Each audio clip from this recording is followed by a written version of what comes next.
Sambatskano Mongolia, Meninir Allison, and welcome to Talk With Me.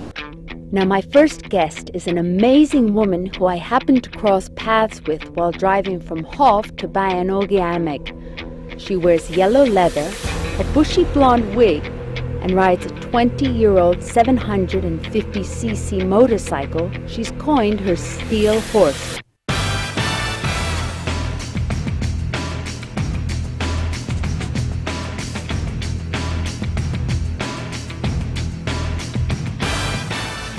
After many mishaps and adventures, this 39-year-old artist and explorer arrived in UB 2 weeks ago. Not just from Western Mongolia, where I met her, but rather via Western Mongolia, through Kazakhstan and Russia, all the way from Devon in the United Kingdom, a total of just over 10,000 kilometers. But that's not all. She completed this journey solo.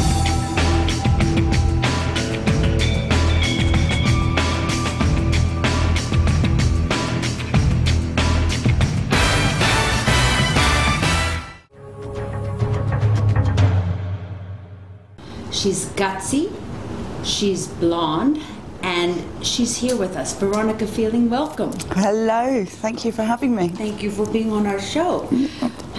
Now, tell our audience, where exactly have you arrived from? Tell me about your journey. I know you've traveled 10,000 kilometers, but where from? Oh, I left the UK from Bristol in the UK and travelled up through Scandinavia, going through Denmark, Sweden and Finland to St. Petersburg, and then I came across Russia into Kazakhstan and then popped back up to dive down into Western Mongolia, where I met you. Exactly. I met Veronica in Western Mongolia and was very concerned about her, but she assured me she was okay. And what most viewers don't realize, of course, Veronica, is that you did this journey alone, solo. It's the only way to go. Nobody was crazy enough to come with me. Veronica, what did your friends and family say when you told them, I'm going to ride my motorcycle around the world via Ulaanbaatar? They wished me good luck. Actually, funnily enough, I just had an email from my father this morning saying, please come home before you're completely insane. So I think most of my friends live vicariously through me. They say, off you go and do it for us, and come back in one piece.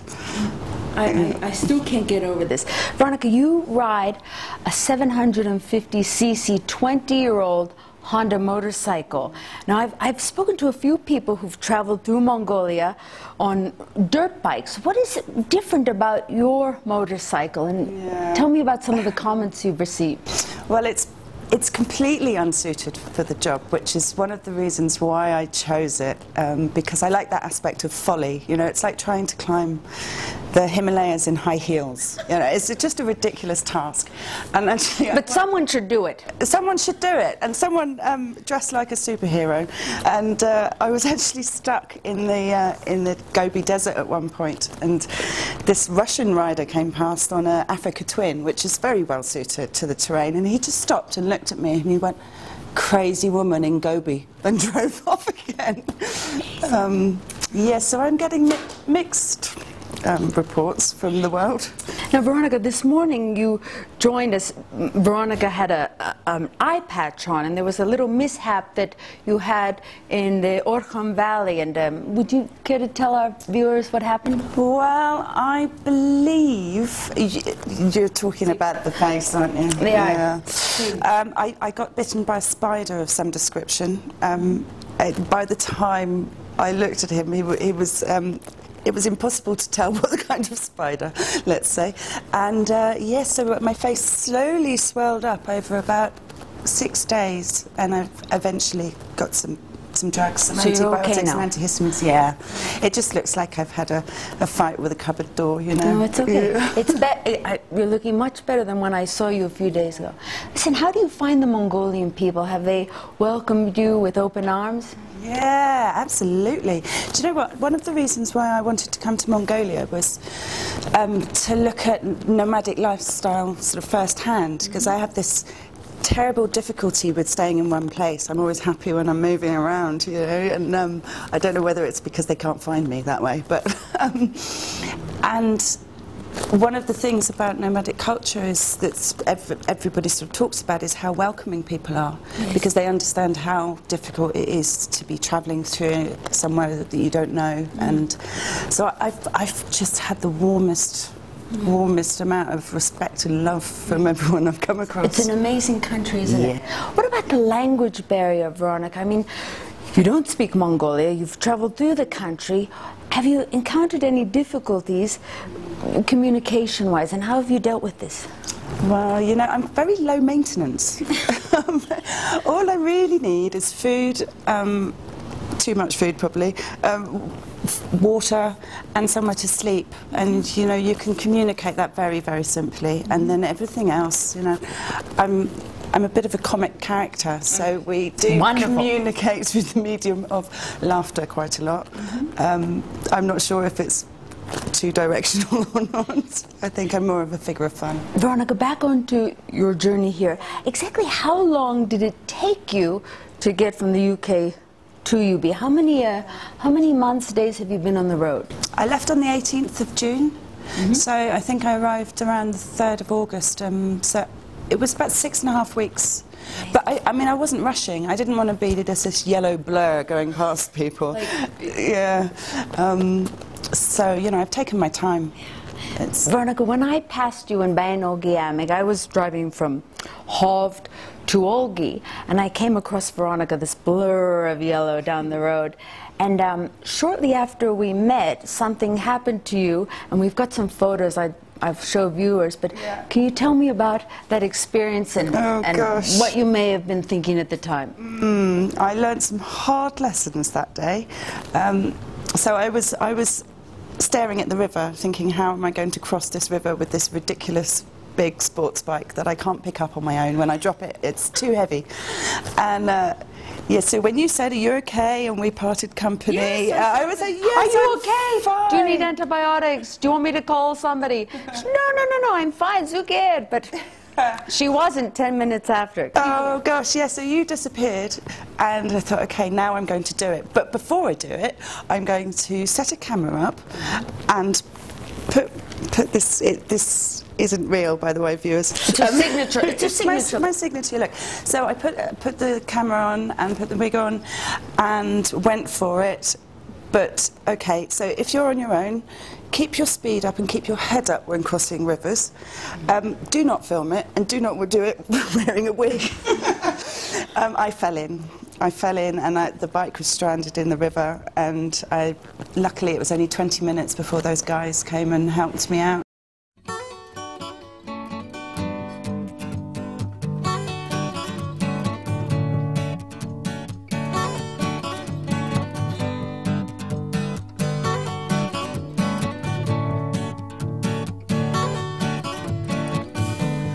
Chewing on a piece of grass, walking down the road.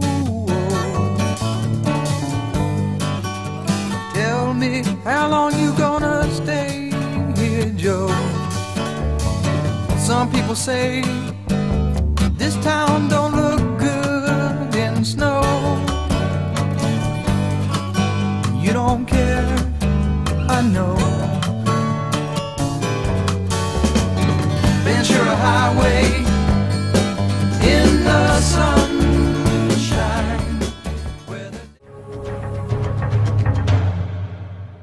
So tell me about these two men that stopped and helped you. How did you flag them down? What did you say?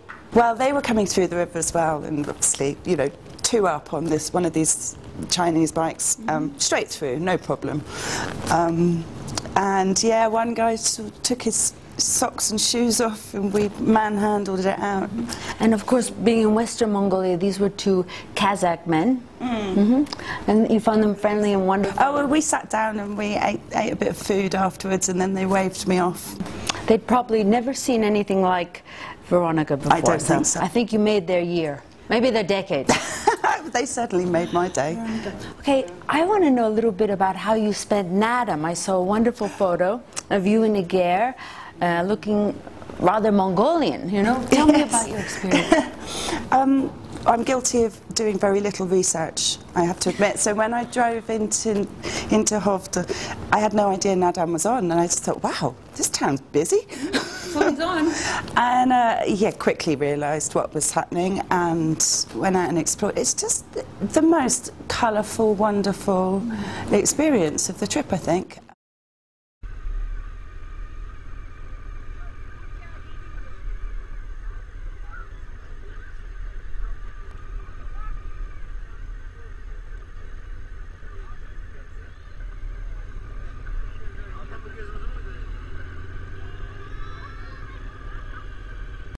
You know, in the UK, I go to a lot of music festivals, which is, you know, it's all about rock and roll. But actually, the atmosphere at something like that is kind of more fulfilling in a way, because you know, the traditions that are repeated each year. You know, everybody kind of knows the pattern of how it's going to rumble, but Yes. And of course, they're so unique, aren't they? Yeah. Did you manage to see the wrestling?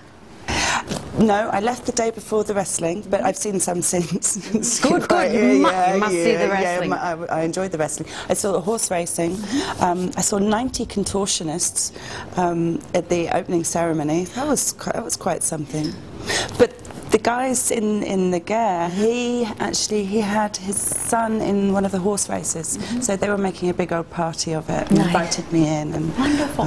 yeah. And how did you enjoy the Mongolian food when you were in the Gare? Did they offer you sutetsai and... Suddenly I had plates and bowls and vodka like this. And you were okay with it? Did you join in? Yeah, absolutely. Wonderful.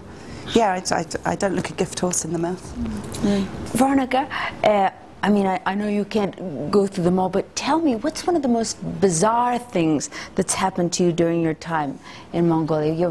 One of your, perhaps, your fondest recollections? Well, that was an interesting thing. When I came to UB, actually, a friend of mine hooked me up with the Gothic bikers of UB. Wow, the Gothic bikers in UB. And so that was an interesting, the contrast between the country life and the life in UB is much more dramatic than in the UK, for example. I think the lifestyles are so different. And so coming from being in the desert and camping out under the stars, and then suddenly in UB with the Gothic bikers, that was interesting. Amazing. Did you go out? Oh, yeah, the nightclubs here are interesting. So I've heard. Yeah, that was a shock as well. Veronica, as we were walking out, I mean, people look at you, and I know you must get many looks. How do you deal with people looking at you? And I mean, do you ever feel self-conscious? And what are sort of the comments, some of the comments that you might get from people? And do you realize people are looking at you and talking about you? And how do you feel with that? Yeah, well, I've invited it, haven't I? Just like this, but because I'm sort of wearing a costume all the time, so it gives you this sort of like a suit of armour, you know, and it gets me on a level of like role play, I suppose. So actually, I love it. When I'm not sort of dressed up, I slink around in the background. So yeah. Can you explain to our viewers why the yellow leather and the beautiful bushy blonde wig? I mean, what does it symbolize? Why do you dress like this? Veronica Feeling is a middle-aged woman of middle intelligence and middle allure. In short, Veronica Feeling is nothing special. I'm nothing special.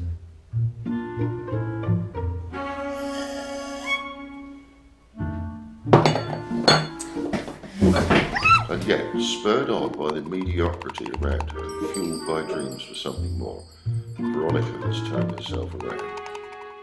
In July 2013, Veronica got on a big turquoise motorbike, visiting 22 countries over 4 months.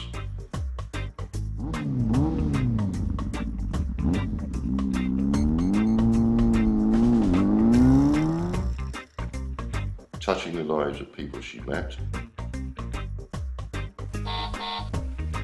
challenging society's expectations,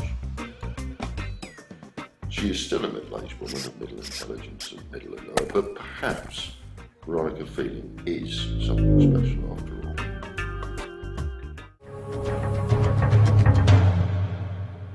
Well, you know, these journeys as a solo woman were very much about showing that a woman can do these things, and that the perceived danger in the world is either not there or it's the same as it is for a man. And so I wanted to, not only to prove that, but to make it very obvious that I am the woman. Making a statement. Yeah, the sort of stereotypical fantasy woman on the bike with the blonde hair. Yeah. It's kind of, I was poking fun at men a little bit by choosing to look like this, and then doing something that they can't do. And which most admire you for. I mean, that's... Yeah. I think some guys are threatened by it, but particularly in Russia, I felt that. Yeah. And of course, you are traveling on towards Russia on your journey home. Can you tell me how you're making your way back to the UK? The long way. The long way. Yeah. I didn't realise, or I didn't fully appreciate how difficult it was going to be to arrive in UB. And when I did, and the bike has survived, and I'm alive, I thought, well, I'll just keep going. Keep going east and try and go back that way. So I'm going towards Vladivostok next, to Japan on the boat, and then somehow try and get across the big bit of water to the States. Will there be a big welcoming committee when you arrive back? I mean... Oh, I hope so. I hope so. Oh, Veronica. Now, you also, when you arrived to UB, you made a couple of day trips. I know you went out to see Orkhon Valley, you went out to Big Chingis. Tell me about what you've done since you've arrived in UB. Sure. Well, when I'm not a motorcycle adventurer... You're actually quite normal. Yeah, I'm actually quite... No, not really, because I'm an artist. So I was very interested in looking at the contemporary art scene in Mongolia. And coinciding with the trip is the land art biennial in Orkhon Valley. So 20 international and Mongolian artists were invited to Orkhon Valley to create work for 2 weeks. So I went out to have a look at that. Unfortunately, my battery exploded on the journey and I didn't make it, but I did make it to the presentations back in UB. So the artists were talking about their work, and it was very interesting to see the level of work being made. Can you tell me about perhaps your favorite Mongolian artist, an artist whose work you particularly admire? Yeah, you know, I'm absolutely terrible with names. The guy, his piece was called Wind Blows, Water Flows, I think. He's called Ganzag Sebazar, I believe. So I thought that his work was very well thought out. But actually, you know, in this, is it the Zanabazar? Yes, yes, museum? amazing gallery. I'm really interested in the Mongol Zurag paintings. There's that one, is it One Day in Mongolia? Yes, yes. And amazing. Yeah, they're fascinating. Many different scenes from all over. Exactly, but painted as though everything is happening simultaneously. So I'm quite interested in this idea of time not being in a straight line, but I could talk about that for a long time. I want to know about your art. What sort of art do you do? You mentioned you were an artist. Yeah. Tell me a little bit about that. Well, it's difficult at the moment because obviously I have no studio on the road. But given the time and space, I make quite large-scale installations.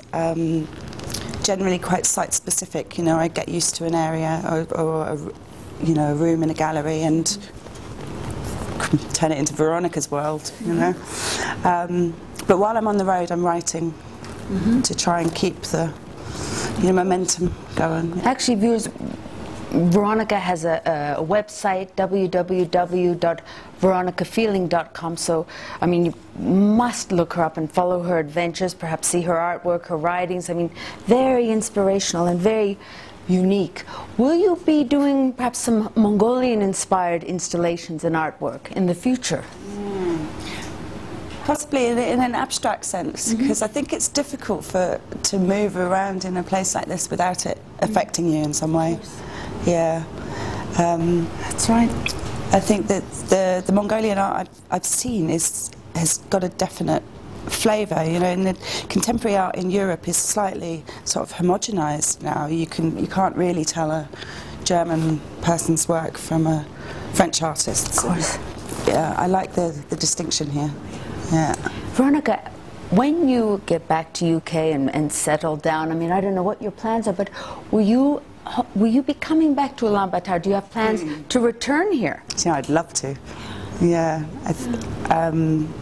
We'll see. We'll see. I've got to make it to Vladivostok first.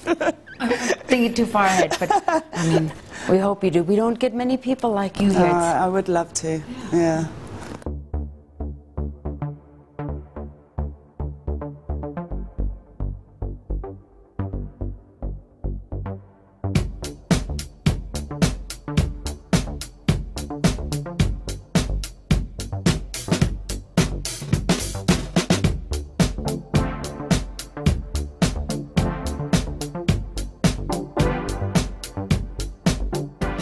The space in this country is mind-blowing. It's coming from England, in a very small part of England, where the hills are tiny and the valleys are like little sort of, you know, intimate little nests. Being here and not seeing anything in either direction, but beautiful, beautiful landscape that's affected me quite a lot. It's magical, isn't it? Yeah, absolutely magical.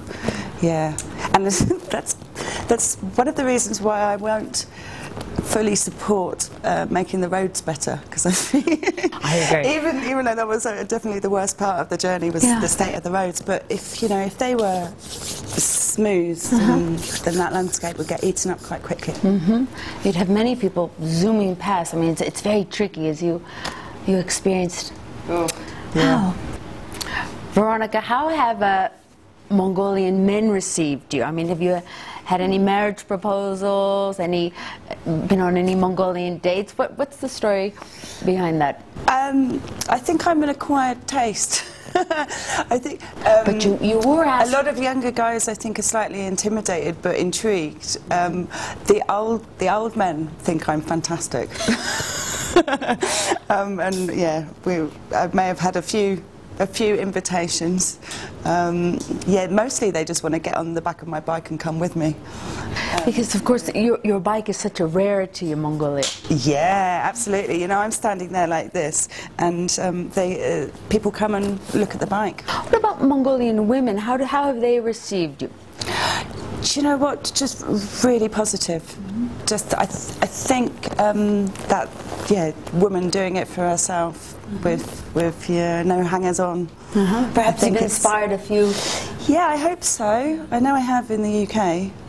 When you were with the Gothic bikers, did you meet any women bikers who perhaps wanted to chat to you?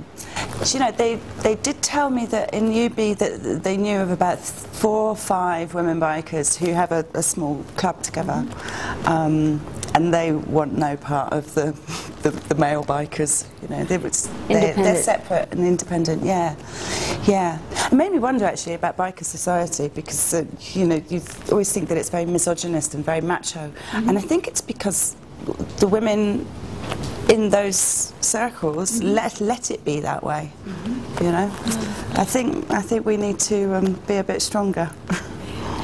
Speaking about being stronger, are there any people who inspire you? I mean, what motivates you to do what you do, and who inspires you?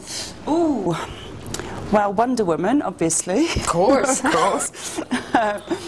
I mean, I suppose there's like the adventurers like Ellen MacArthur, women who just achieve the impossible. Chrissie Hynde from The Pretenders. She was an early influence. No, it's just these strong matriarchs. Yeah.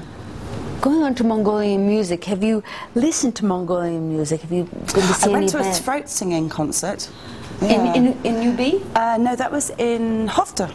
In Hoft? Yeah. During NADA? Yeah, it was one of the sort of extra sort of fringe sort of theatre pieces going on. You know, you were lucky to catch Nadam when you were passing know. through, because it's usually a July celebration, but I know they celebrate it later in Hovd.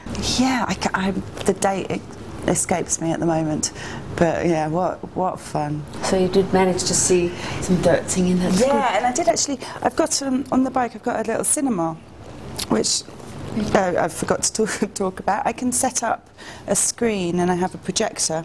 So I was camping down by the river in Hovd and set up the screen and showed Casablanca. So You watched it? People. Really? Yeah.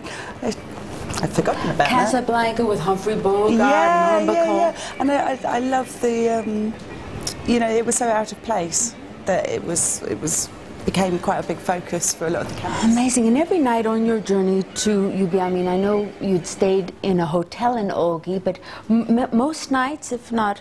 Do you know what? I don't really like camping. I knew you were going to ask that. But you have your tent with you and you pitched it no, when you I needed have to. camped a few times, and being under the stars is wonderful, but it's not very comfortable, is it? When you've been on the bike all day, it's nice to have a... One of the things about your bike, I know you've told me before, is it's not, you don't sit up like a dirt bike. You actually have to bend over like this. Have you had backaches? I mean... It's down here. You get this from the vibrations.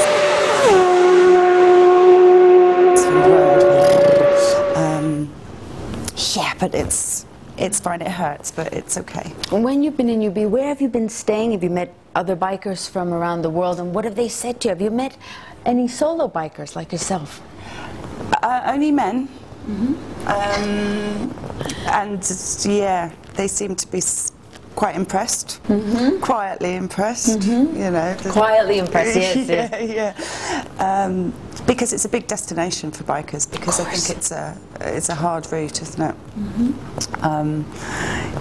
Yeah, but I don't know where they all hang out when they get here, because I saw a few coming in and then... You scared them off? I scared them off, I reckon. Do you know, it's so fun riding around UB on the bike. Because I don't know why more people don't do it. I guess because in the winter it's too hard. It's so dangerous. I mean...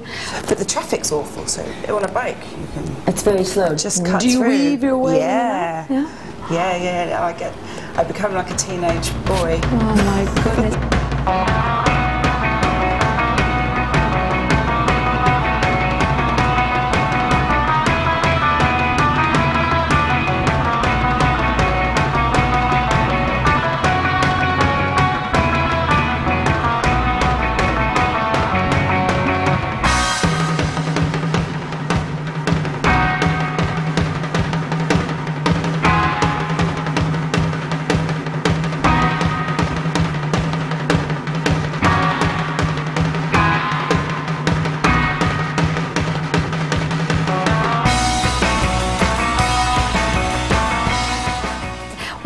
Me about you is you managed to find your way everywhere. You know, I know when I met you in Olgi, you knew where you were going. You had your maps, your GPS. I mean, you found... I don't have a GPS. How do you know where you're going? I have a compass.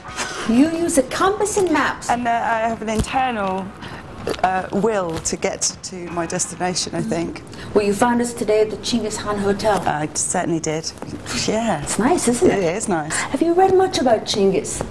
I have. I've watched a programme called The Secret Life of Chinggis Khan the other day, sort of showing his softer side. I'm not sure who put the programme together, because it seemed in the conflict with everything else I'd had.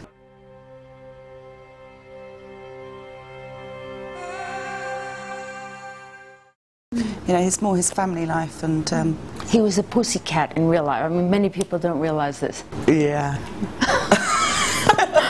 Oh, Veronica. Well, I do hope we see you back in UB one day. It's yes, you must come here. I wouldn't rule it out. Yeah, I hope not. You must come in winter. I mean, it's polluted in UB, but the countryside in winter is magical. Veronica Feeling, thank you very much for being with us today. So nice knowing you. It's been a pleasure. I'll see you back here for the camel skiing. Yeah, all right, and best of luck with your journey back to the UK. Thank you. Yeah, via Vladivostok, Japan, and across the Atlantic. Thank you. Thank you so much. Thanks, Mick. So that's all for Talk With Me. I hope we see you next week. If you want to read more about Veronica, you can do so on veronicafeeling.com. But for now, thank you and Dada Olsi.